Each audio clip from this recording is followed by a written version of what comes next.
Narito na ang balita mula sa GMA Integrated News. Malapit nang matapos ng Senado ang resolution of both houses number 6 na layong amyendahan ng ilang economic provisions ng konstitusyon. Kanina tinalakay ang posibleng pagbibigay ng mas malaking foreign ownership sa advertising industry.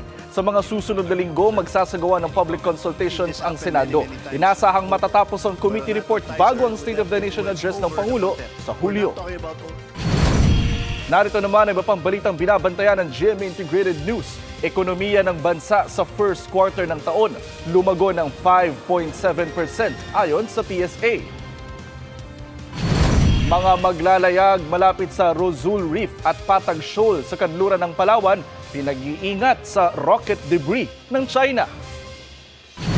At sa 24 oras, ang update sa pipeline ng Manila Water sa Makati na tinamaan ng konstruksyon ng DPWH. Para sa mas malaking misyon at mas malawak na paglilingkod sa bayan, ako po si Jonathan Andal ng GMA Integrated News, ang News Authority ng Pilipino.